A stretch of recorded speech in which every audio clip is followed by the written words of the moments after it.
নমস্কার সবাইকে, শুভ সকাল। আমার নাম শুভদীপ। আমার ব্লগে আপনাদের সবাইকে স্বাগত। তো সকালবেলা সাইকেল চালিয়ে দাঁত মেজে চলে যাই পুল আনতে। পুল এনে আজকে যেহেতু সোমবার, তাই জন্য একটু মিষ্টি আনতে গেছিলাম। মিষ্টি কিনে চলে আসি বাড়ি। তারপর বাড়ি এসে চা খেয়ে বসে পড়ি অনলাইন থেকে জিকে ক্লাস করতে। অনেকে জিজ্ঞেস করে আমি কোথা থেকে জিকে ক্লাস করি। তো এরকম নির্দিষ্ট কোনো প্ল্যাটফর্ম নেই, আমি যে কোনো অ্যাপের যে কোনো জায়গার থেকে করতে পারি, ঠিক আছে। আমার খালি যেগুলো অজানা সেরকম প্রশ্ন আমি চুজ করি। তো যেগুলো অজানা থাকে সেই প্রশ্নগুলোকে নিয়ে সেরকম 50টা প্রশ্ন পার ডে করার একটা টার্গেট রাখি। এই যে নির্দিষ্ট কোনো প্ল্যাটফর্ম থেকে আমি করি না। তো জিকে ক্লাস শেষ করে বসে পড়ি সকালের টিফিনটা করতে। টিফিনে গেছিলাম ভাত, আলু সেদ্ধ, পেঁয়াজ লঙ্কা ভাজা, আর তার সাথে একটু গরম ভাতে ঘি। এইটা হচ্ছে সকালের টিফিন। এরপর টিফিন সেরে আবার বসে পড়ি অনলাইন থেকে অঙ্কটা করতে, কারণ অঙ্কটা অনেক দিন ধরে করা হচ্ছিল না। তো ভাবলাম যে অঙ্কটা একটু প্র্যাকটিস করা যায়। তো নির্দিষ্ট কোনো চ্যাপ্টার করছিলাম না, মানে সব কিছু মিশিয়ে যে মিক্সড যে অঙ্কগুলো থাকে সেগুলো করছিলাম।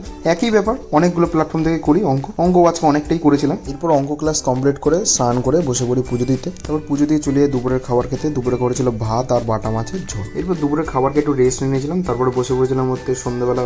তো সন্ধ্যাবেলা কী করছিলাম? সন্ধ্যাবেলা করছিলাম হচ্ছে ক্লাস 9 আর 10 যে বইটা, যেগুলো এতদিন ধরে পড়েছি সেগুলো আরেকবার রিভাইজ দিয়ে দিচ্ছিলাম বসে বসে। আর নতুন একটা চ্যাপ্টারের দিকে এগোবো, তার জন্য কি আগের চ্যাপ্টারগুলো রিভাইজ দিতে হবে, তো সেটাই রিভাইজ দিয়ে দিচ্ছিলাম। এরপর রাতের বেলা একটু কেক কাটার পর্ব ছিল। এখানে এই দুজনের জন্মদিন ছিল। তো দেবুর জন্মদিন অনেকদিন আগেই চলে গেছে, তাও আজকের দিনে করা হচ্ছিল কারণ ওরা ঘুরতে গেছিলো দীঘাতে।